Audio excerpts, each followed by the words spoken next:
with your host, Jacob Toombs, the Big Mouth Media platform.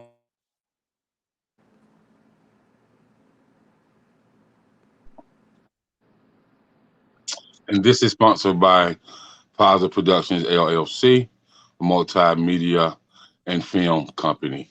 Thank you for joining. Today I have special guests from Guam. Well, it's an honor to have her on the platform. So I'll go ahead and let her introduce herself, and then we'll get into more of her story. Hi everyone, I'm Imani Maria. I am born and raised in Guam. I'm living out here in Las Vegas now. I hope everyone's good and staying safe. All right, you heard it first. Born and raised in Guam, now currently residing in the lovely Nevada, Yep, yep. and the city that everybody loves to visit, Vegas, Las Vegas. So, That's uh, right. with that being said, let's get into you being from Guam. So a lot of people have never been there or visited there. So, what was it like growing up in Guam for you?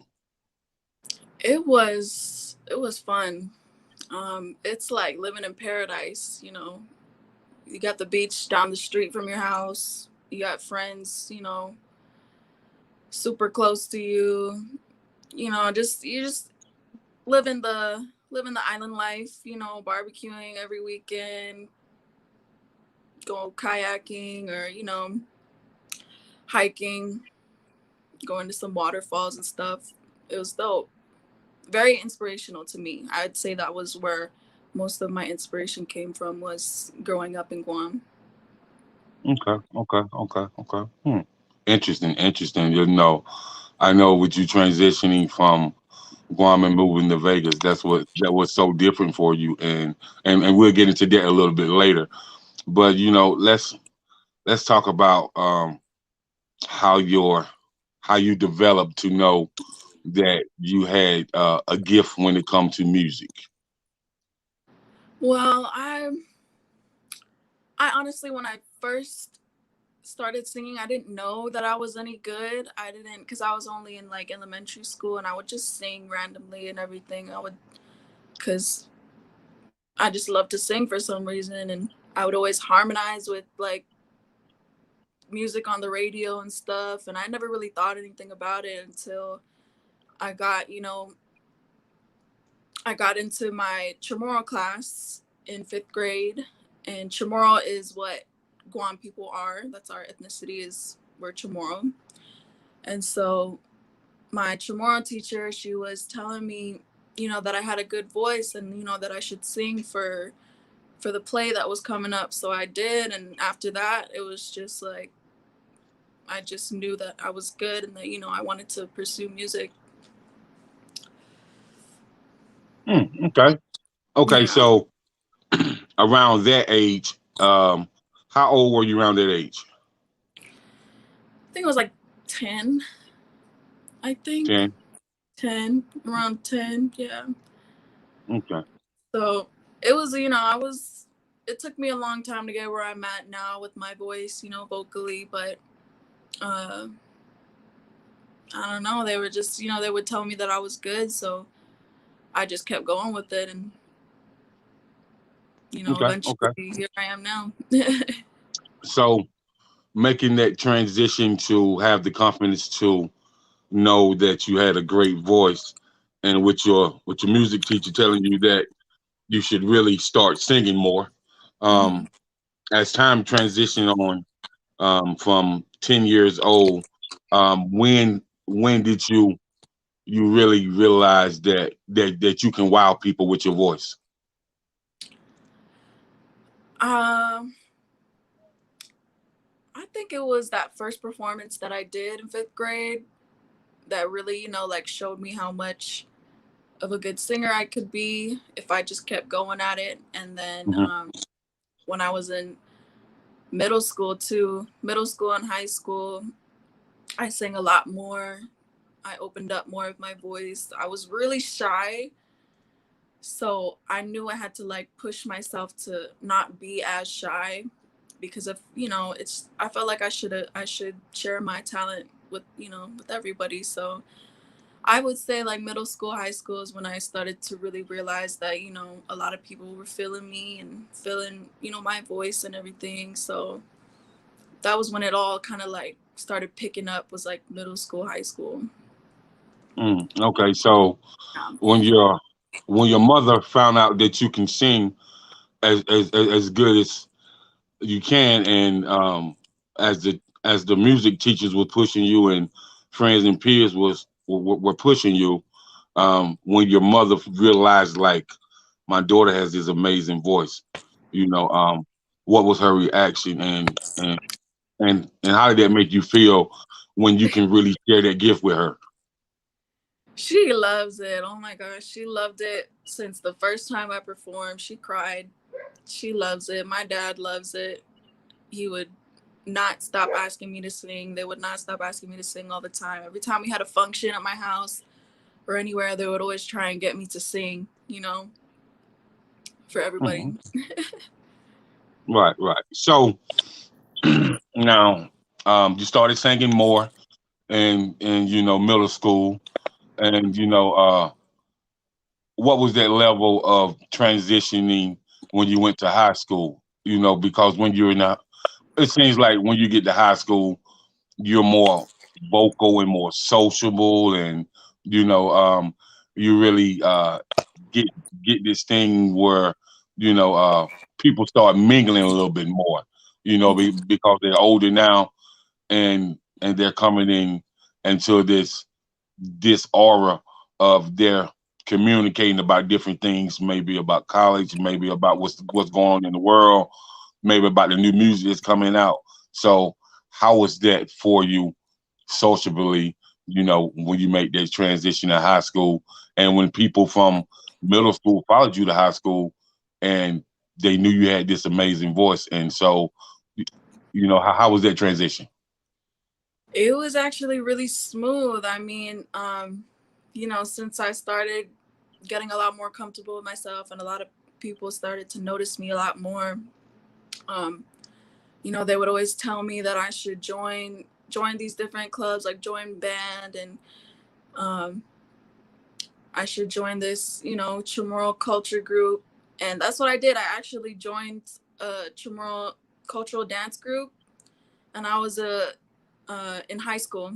That's when I joined, and uh, a couple of friends had referred me to them, and so I did this kind of like audition thing, and that was it. We kind of just started doing shows everywhere, um, for like parties, weddings, for kids, all kinds of stuff. So I would say they really put my name out there. They really supported me, and they really, believed in me, and they still do. So without them, I feel like I wouldn't be where I am today, and I really appreciate them for that.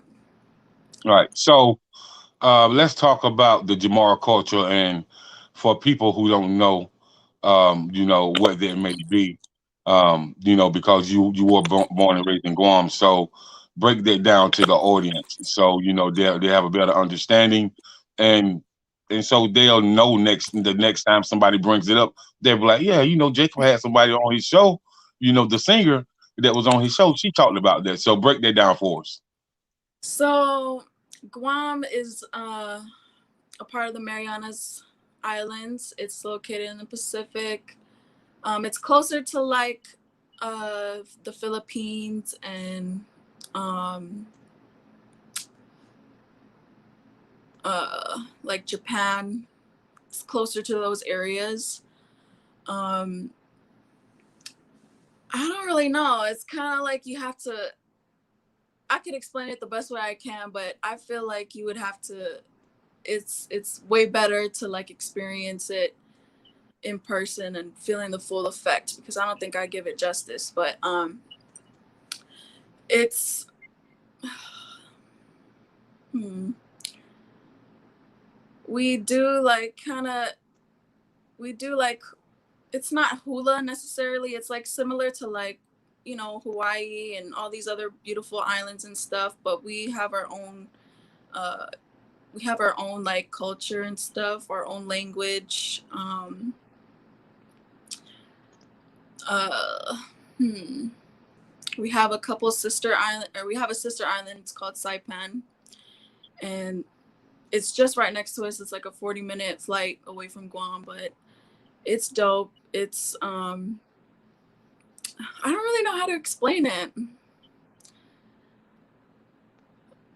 Okay, okay. But So, we um, so tell us more about these auditions that you start going to, and the auditions that help get your name out there. You when you was in high school, and so how did these auditions work? And tell us more about how the auditions advance who you were as a singer and a performer, and how did that go for you? Over a period of time.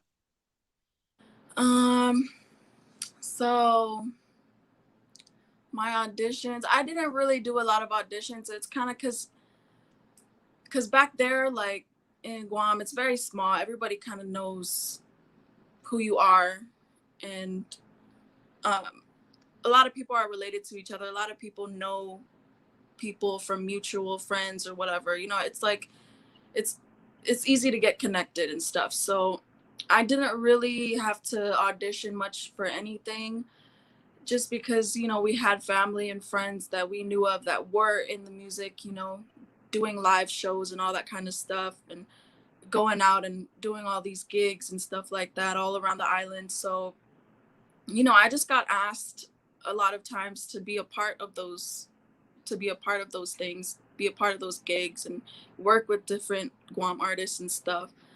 Um, and it was fun. It was fun. You definitely, it definitely really opened up me more, with being more confident in myself, and with my voice too. It really got up there when I started um, getting noticed. Okay, okay. Yeah. Now let's talk about this huge transition that you made.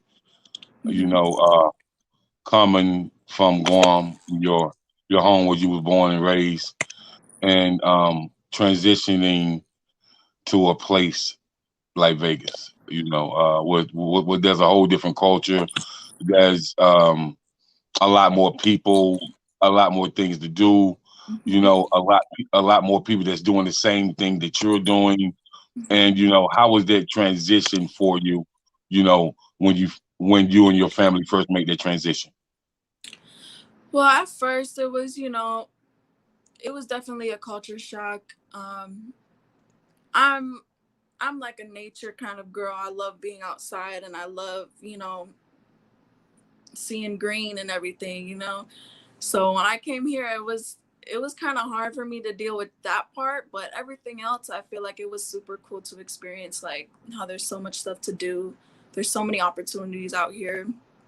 Um, so many places that you can go out here, just being in the states and stuff. Um, so I'd say that was probably the hardest part, was just dealing with like the climate over here, and the weather and everything was just crazy. Hmm.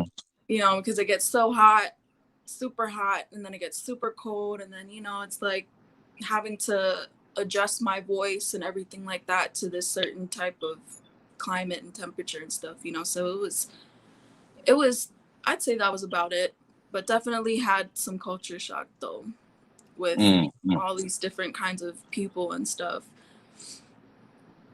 So, how long did it take you to really resonate your mind to the culture shock, and um, versus what you was used to, and versus you mingling and dealing with all types of people, because it's different in Vegas from where you're from. So Yeah. that, this has to be a mental and an emotional transition, and hot as it is, a more physical transition as well, because your body is not used to that. You know what I mean?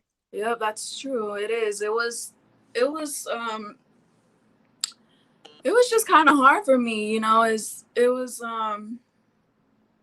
the population too, the difference in population and everything, being around so much people 24/7.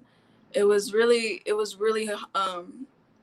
different to me, because back home it was just, if you wanted to be alone, you could be alone, you could go anywhere and be alone. But out here, it's like somebody is in every corner and stuff like that, like there's no escaping it. So it was just me trying to get used to that. And physically, yeah, it was hard for me to adjust to it. For like the first year, I was like still trying to figure out my groove and everything, um, vocally and physically and stuff. So I would say it took about like maybe a year for me to like fully adapt to everything. Mm, okay, then. Okay, so transitioning and taking a year to adapt to everything. Um, let's get into when people in in Vegas first recognized your voice and first knew that you had something that was special. And so, how was that transition for you musically? And with you being a singer songwriter, so how was that for you transitioning to a place like Las Vegas and people understanding who you are and you are forced to be reckoned with. So how did that work for you? It just let me see. It was just different for me. Like, I'm sorry, what was the question again? I'm just thinking too much about it and I just lost myself. Okay, so how was that transition for you musically, and when Oh, okay. people in Vegas find out who you were and you was a force to be reckoned with, on the music end, and you was a singer songwriter. How was that experience for you when it first happened, when they found out who you really were? I think they were kind of like shocked because my style is kind of very different, you know, especially my voice. It's very different from like a lot of today's, voices and everything. So and coming from Guam and everything, it was different for them. So it was cool. I mean, it was something new, it was something new to them and to me, you know. Mm. Okay, great, great, great. So your experiences in the state, as far as meeting people and doing open mics and doing shows and stuff like that, um, were the experiences in the states different from the experiences in Guam? Yeah, it was actually harder for me to get into like gigs and shows out here, because when I came out here, I knew nobody, I knew nobody out here. I didn't have no friends or anything. So it was like starting from scratch all over again, Hmm. from being back home and then coming out here. So it was kind of like a struggle for me for a little bit. But, you know, I feel like now things are finally like coming together. Like now, Okay. only at this point. Okay. I understand. The Yeah. transition can be very, very hard, especially for a music artist coming from a whole another walk of life. And Yeah. It's like a how, whole nother world. right. So how you guys do stuff musically over there, it may not be the same Yeah. in It's the different. States. So let's talk about how you guys do things musically in Guam versus how people do it in Vegas where you are. Well, back home, it's like everybody knows it's like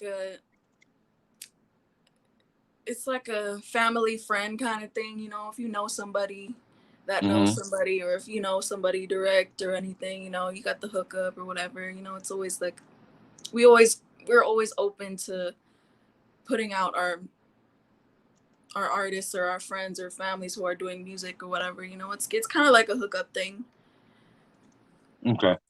back Okay there. then. And then out here, you know, it's like it's very like put together. You know, there's steps and there's processes and stuff that you got to go through, and you know, it's all by the book and everything. You know, so that's I would say that's the only difference.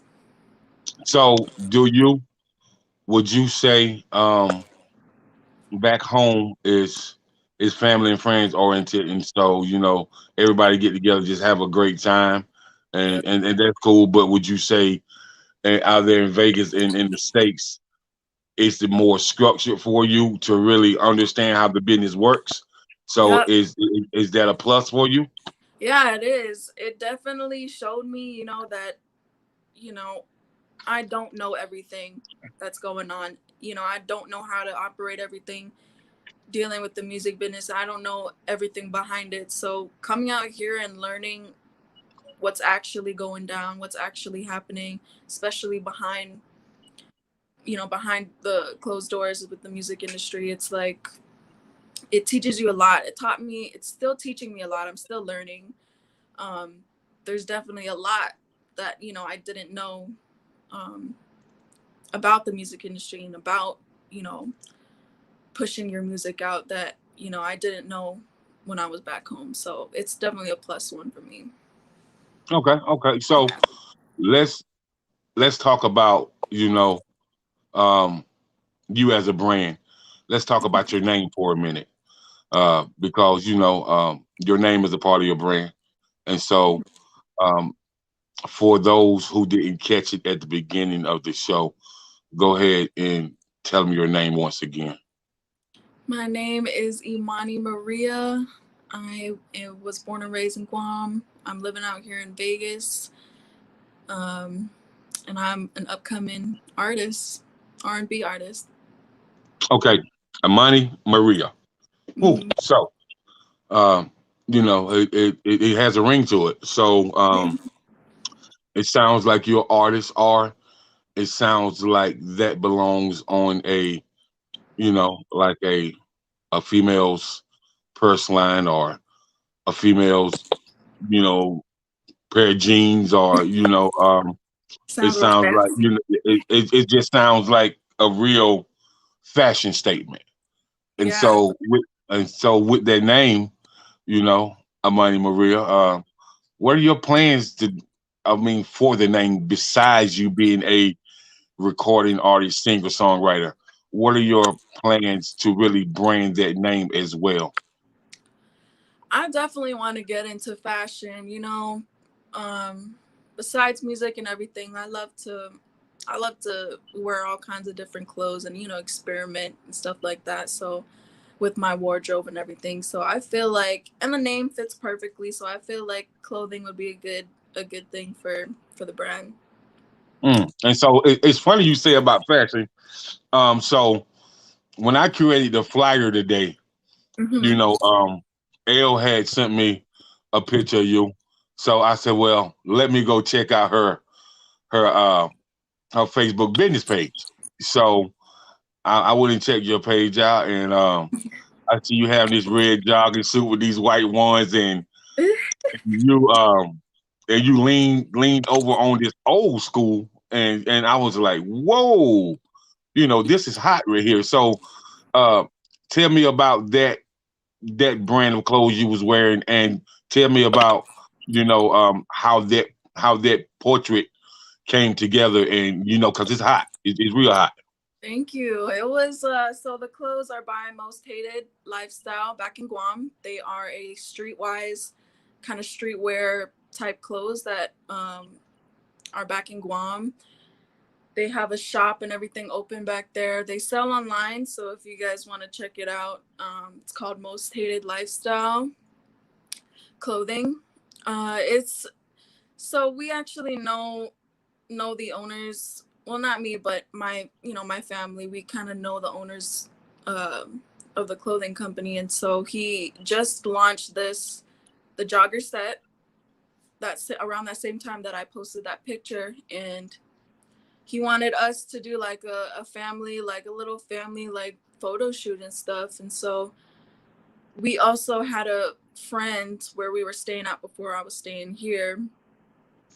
He's the one that owned that car. So, and we were super tight with him. So, you know, we told him about the photo shoot, and he let us take the car. We took it to the strip, took it on top of Bellagio, and like just did some real, you know, like we wanted it to be real and raw and kind of like, you know, definitely gangster too, because that's, you know, that's what the clothes are about, you know. So we got to rep it the right way. Right. Yeah. So when I seen it, I said, let me kind of create a different type of a flyer than what used to creating. So let me go outside of the box. And then when I sent it to your to your management, they was like, yeah, I like that. I really like that. And so Yeah, they like that picture. right. So I was like, well, you know, cause I when I asked her today, she was like, well, let me see if she's available, and you was available. So cause me and her had been really talking about you back and forth, and she had been telling me about you, and I've been following some of the videos that she posted with your music and stuff like that, and so I actually even as I was talking to her today, I was talking to a PR, you know, later today, and I actually sent the PR to your page and told her to check out your music, and she told me she did, and she told me she messaged you as well. So, Yes, you you did. know, yeah. So you know that's my PR, fam. So you know what I mean, and He was and you'll dope. be She was coming, very nice. and just to let you know, you'll definitely be getting an interview with her, you know, because Oh she's yeah. a she's a celebrity PR out there in Chicago. So, you know, Oh wow, yeah, Chicago. yeah, yeah, uh-huh. I So, really want to so, go so, there. right. So that'll be a different look for you and a different look for your music as well. So, Yeah. you know, yeah. So, but let's get back into your songwriting and Okay. your singing, and let's talk about a few records that you have out there. You know, your management was playing, I think in her story, it was a song called Gentle, right? Yes. Yes. That So, was the first song that I did or that I made when I came out here. That was the first one. all right, so let's talk about the creation of Gentle, the production of it, and let's talk about how you showcase your vocal ability on the song Gentle. You know, so let's um let's chop it up about that right there. Okay, so well, when I got out here, I was like, you know, I didn't know anybody, so and I didn't know where to start or anything like that. So I should try doing it on my own. You know, I should try making a beat on my own or something. Cause I had this setup that my family got me for my birthday like a couple years ago, I think, or maybe yeah, a couple years ago, and I never used it um, because I never had a laptop. I never had a good laptop like the MacBook or anything. I didn't have that until I came out here. And so when I came out here, I started using it, and um, it took me a while to get the hang of it and everything. But once I got the hang of it, I was like, you know, I was trying to make my own beats and everything. I was trying to, I don't know, because I didn't even know, I don't know how to really do it properly. So it's not all that, but I mean, it was, it just felt good to me. It felt like, Hmm. you know, that's all that mattered to me, was that it felt good to me. And, you know, I shared it with everybody. They liked it. So I put it out there. And that was that with Gentle. Well, so for you to say, I don't know, I didn't think it was that good, but it felt good to me, and the response that you have gotten for the record, you know, that really has to make you feel like, you know what, maybe, you know, I can really work at this producing as well and produce, write, and sing and be and just get all the money, you know, like I cause can do it all myself. right, once you produce, write, and sing, that's a whole lot of different checks, Mhm. instead of if a person was just a singer, somebody writing for them, somebody producing for them, why not, you produce, write, and sing and Yeah. get the check yourself. And once you really get it to the point where you can produce for other people and ghostwrite for somebody else, that's a whole lot of different checks. So that's dope. And you have a song. Is it called? Is it Always Thinking, or because you have a few songs that I I listen don't. to. So Well, always thinking. No, I think it's I don't know which one you're talking about, but maybe that feeling. that's That it. feeling. That's it. That one. That's it. Okay. So let's talk about that feeling and when you wrote that and when you recorded and how that was created as well. Okay. So, um, the producer that we worked with on that one, his name is You Love, You Love Entertainment, and he produced that song. And I basically just recorded it in my room, um, on my laptop, my little setup and everything. I just recorded it. He sent me the beat, and I was like, "Yeah, I'm feeling this one. This one sounds like a good, like my type of song." So I just recorded it in my room, sent it back to him, and I really wanted to go for that like sultry vibe and everything because that's what the song was like feeding me. So I wanted to do that to the song. I wanted to give that sultry kind of like little bit sexual, feeling. Um, but yeah, that was pretty much it. I mean, I've just been recording everything from my room. So that's interesting.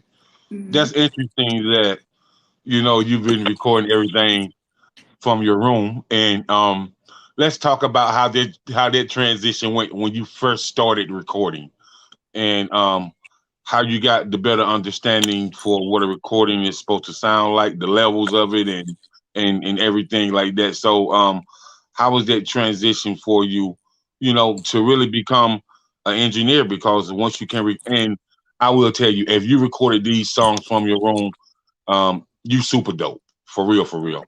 And because I've listened to these songs where I just haven't listened to on my phone, but I also put my studio headphones on and listen to the songs as well.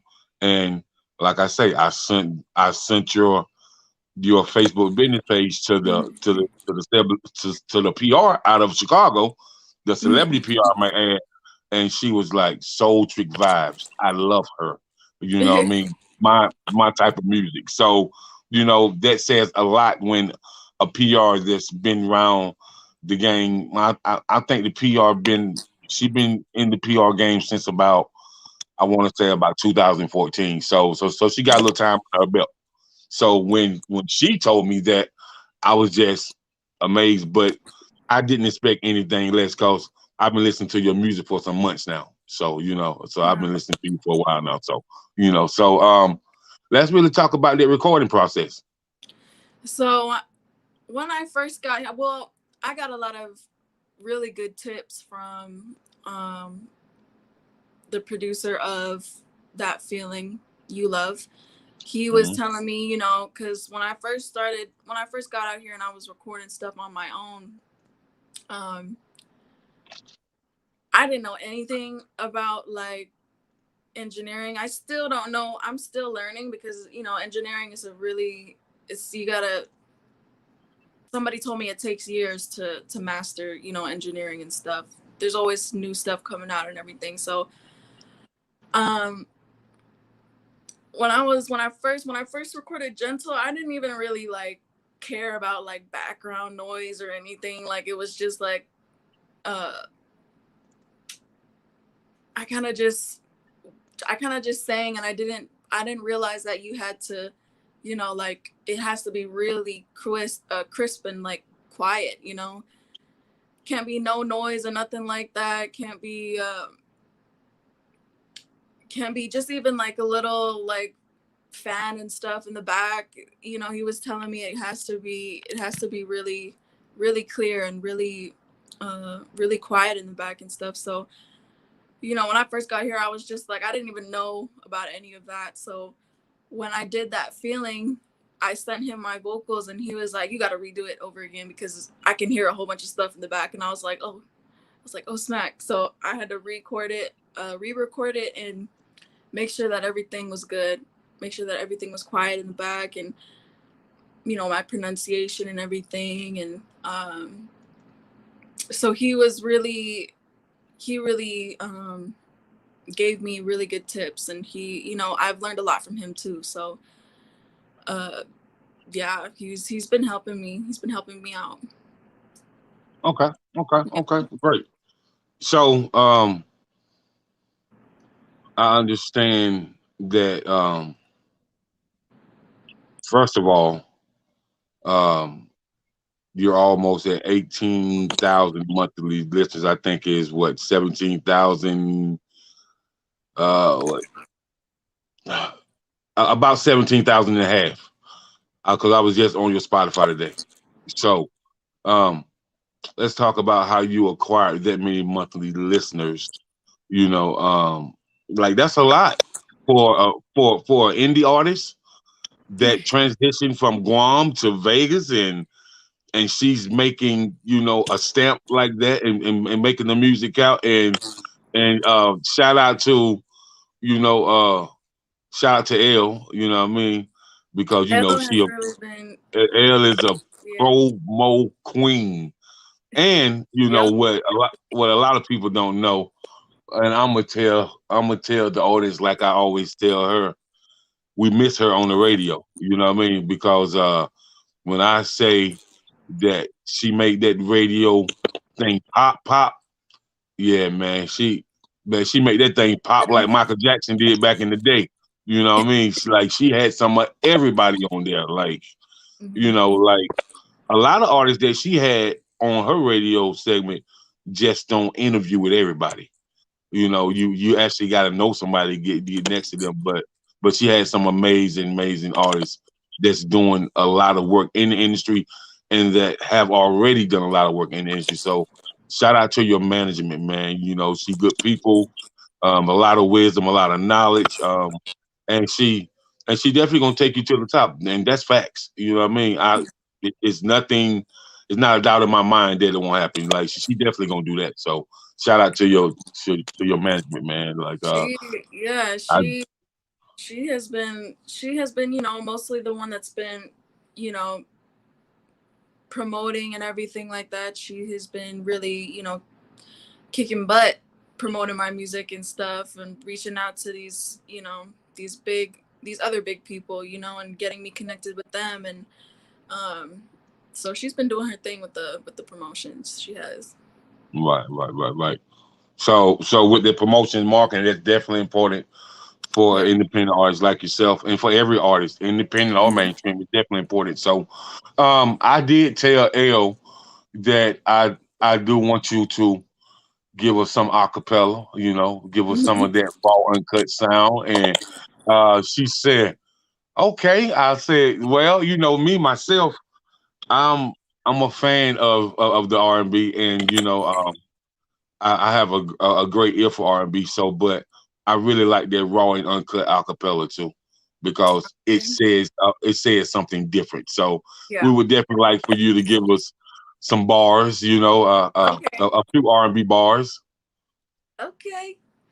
Okay, let's go to it. I'm let's go see. Loving you is my peace, baby. Loving you is keeping me sane, yeah. Yeah. Never wanna slip away. Just for you, I'm here to stay. I won't let your love go to waste. All for you, I'll take it, baby. Hey. Okay, okay, okay, okay. You know, that's a little gentle, a little Oh, softness, a little a little gentle. glass of wine, a little candlelight dinner. Okay, I can dig it. I can dig it. I can dig it.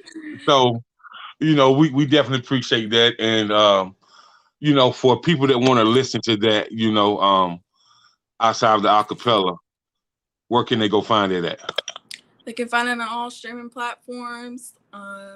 Yep, YouTube, Spotify, Apple Music, everywhere. Okay, so with that gentle, um, is there a visual already out, or you guys going to be working on a visual? We are working on a visual actually for most of the songs that are out right now. We're trying to get a visual out for Gentle. Definitely, I definitely want Gentle to be one of the first, one of the first visuals to come out, just because of that song means a lot to me. Right, right, right, right. It's the first song that I did when I came out here, and I feel like it's very sultry, so I love it. Hmm. Right, and so I would definitely love to see a visual out for the song I was just asking you about. You know that song as well. So That um, feeling, yes, we yeah, are yeah, working yes, on yes, yes.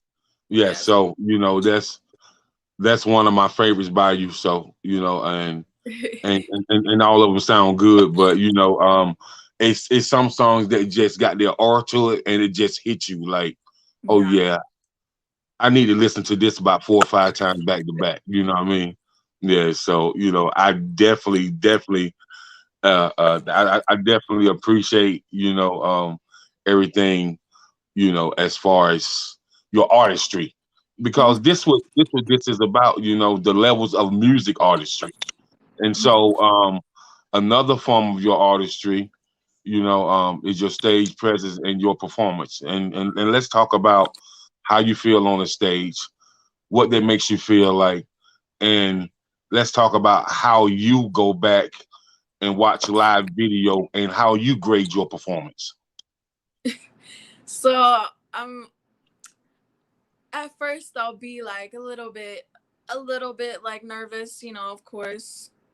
Um, but once I feel, honestly, what makes me the most comfortable is when I feel the crowd. If I feel the crowd, it's like over. Like, um, I'm going all out, all that kind of stuff. But uh, I definitely get nervous. I definitely do get nervous, and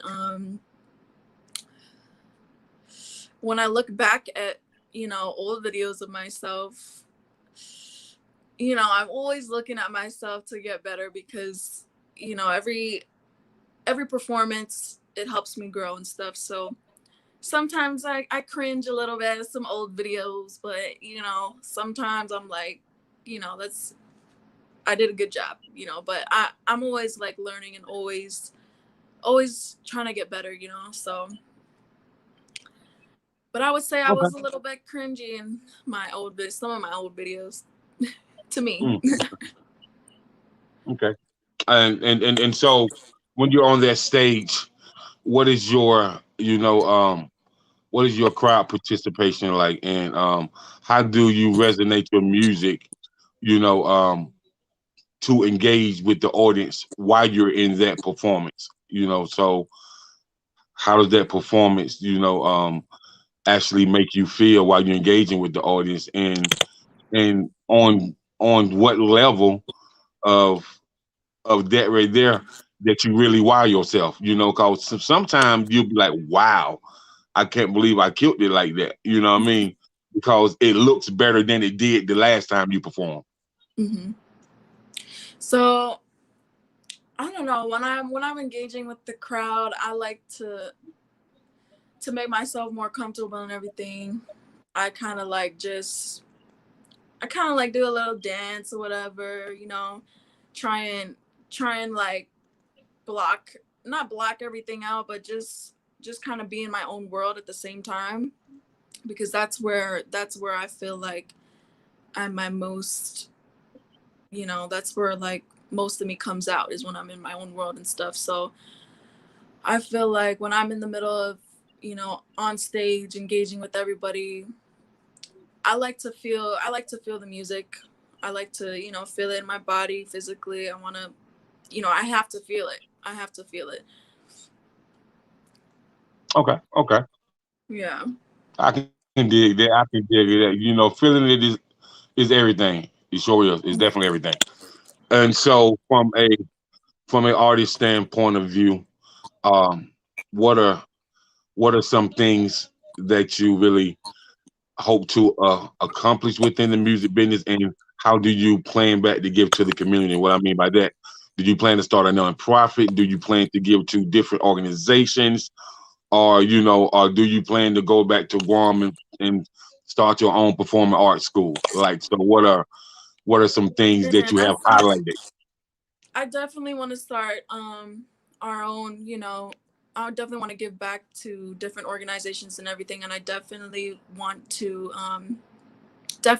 do something for the kids back home in Guam, for every, for all the artists back home in Guam. I feel like, there's not that much resources for them, and they need that, they need those kind of resources, and they need that kind of motivation and inspiration to get up and, want to go out to the States and pursue their dreams, and have confidence in themselves, and really, really,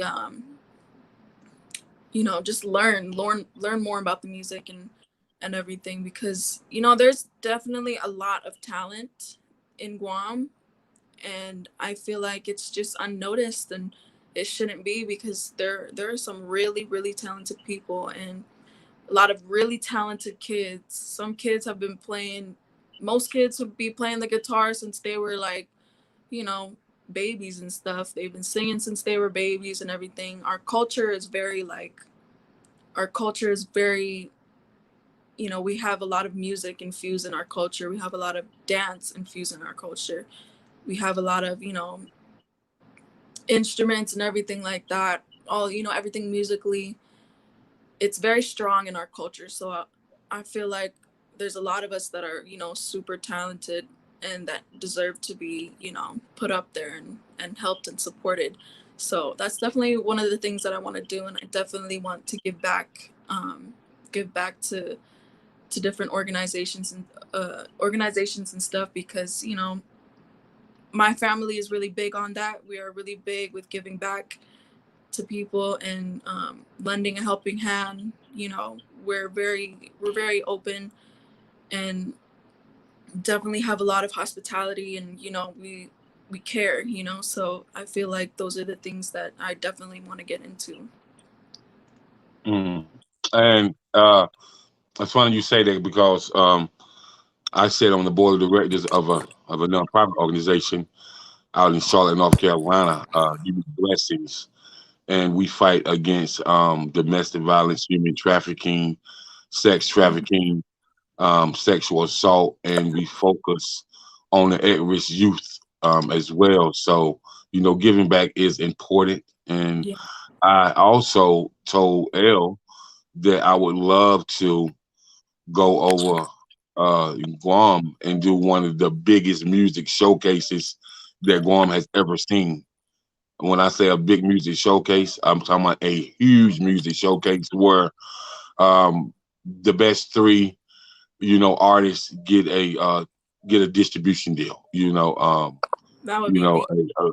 yeah. So, and then they also be featured in a couple of magazines from the states, a blog, and they'll have like 90-day promo through all social media outlets as well, and radio placement and advertising as well too. So that's something that we're going to work on it, and That sounds amazing. That yeah. sounds So, really and then who will host this showcase?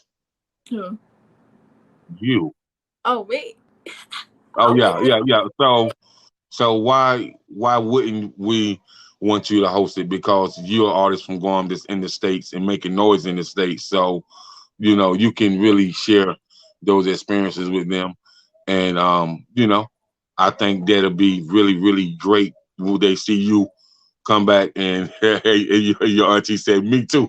Yep, Of course, she L, you will gonna host come it back too, too. because L knows so much about the music business. So, of Yeah. course, it'll be that connection. You and her are both from there. Both of y'all are in the states, and both of y'all have made tremendous headlines in the states. Cause L is connected pretty well here in the states. So and then On the you thing. know you are her, um, you know, you her artist, and like your sound is different. And when I first heard your sound, I was like, yeah, she different, man. She different. She definitely, can be featured on a lot of soundtracks, a lot of movie soundtracks, a lot of Netflix series, some Hulu series and stuff like that. So, that music licensing would be really, really, really something that you guys should get involved in to license your music, the different movie soundtracks, TV shows, and stuff like that. You know Yep. what I mean? We are actually doing trying to get into that stuff too. We've been offered some opportunities for that, so we'll be working on that for sure. Yeah, that's good. That's dope. That's dope. And like I said, I have some people in Vegas that's in the film industry that I'll be plugging you with as well. And definitely want to get you getting your acting on as well, because I think that'll be something that'll open up the doors of music in another way. Because Yeah, once they find yeah, out that it you did, sounds cool. Like I definitely always wanted to low key get into acting and stuff, but it's just like, it comes with confidence too. Like yeah. you gotta have confidence in yourself that like you'll do good and that you look good and that you'll do the part good. I don't know. I'm getting into it. I want to get into that too. Definitely. Well, yeah, I think that you would fit you would it'd be a good fit for you, because a lot of times in the industry, once they find out that you are an actress, a model, and a singer and a songwriter, that really hit key executives, you know, on a different level. It kind of reiterate their thought pattern if we just dealing with a singer songwriter. But if we dealing with a singer songwriter, a actress, and a model, and what if you brought out maybe a hat line or a t-shirt line with the Imani Maria, like it's like you can hit it from all different angles, and you're at that age where the sky the limit. So it ain't like you started late.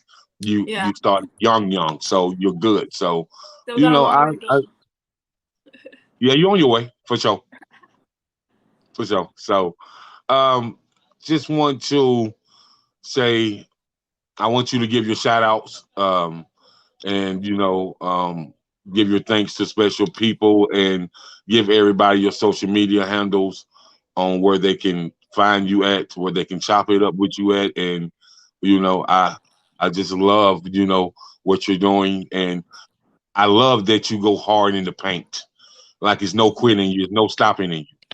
And Mhm. so and I love how your management push you, just push, and because she be in my ear about you. You Oh know what I yeah. mean? Yeah, yeah. If she So wants to get her point across, she will get it yeah, across. yeah. I'll tell you So that right now. and so when I told her, I was like, I told you that I wanted to work with you guys. So what I'm gonna do is go ahead and um, bring her on for an interview. And she was like, "Let me see if she's available." And she told me you was available, and I was like, "Perfect." So but I'll be definitely plugging you with the celebrity publicists as well, and Thank you. the sky the limit. So I'll let you go ahead and give your shout outs, and then we'll Okay. close out. All right. So I want to shout out Miss L for getting this for me, getting this interview for me, and always being there to support me and promos and everything. I want to shout out to Mr. Chris, You Love Entertainment. always giving me good knowledge and wisdom. I want to shout out to my family, my mom and my dad, for always being number one supporters and everything like that. I want to shout out to Guam, everybody from the island of Guam. You know, I'm doing this for you guys, and I love you guys so much, and I miss you guys. And you can So, find me on Instagram at Imani Maria underscore. You can find me on Facebook at Imani Maria.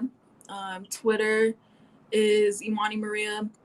And you can check out my website, www.imanimaria.com. all right. So, you heard it first, man. Big Mouth Media with your boy Jacob Toombs.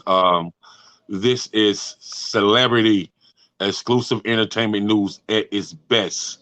And shout out to Miss L for always connecting with me and chopping up with me about the music business. You know, we riding out here from South Carolina to San Diego back, and we're gonna drop it off at Vegas where Mr. Money at. So, you know, peace, blessings, and this has been a wonderful interview.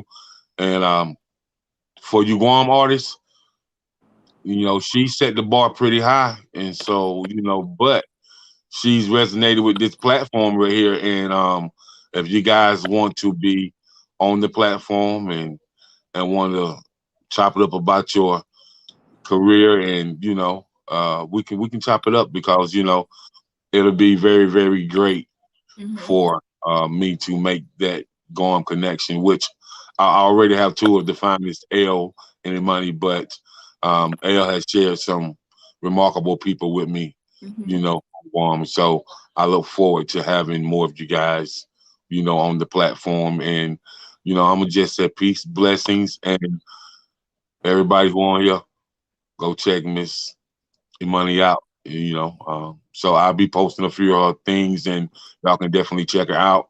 And peace, blessings. I am Jacob Toombs, your baby mama's favorite radio host, and Oh we my. are out of here. All right. Peace. Peace. Peace.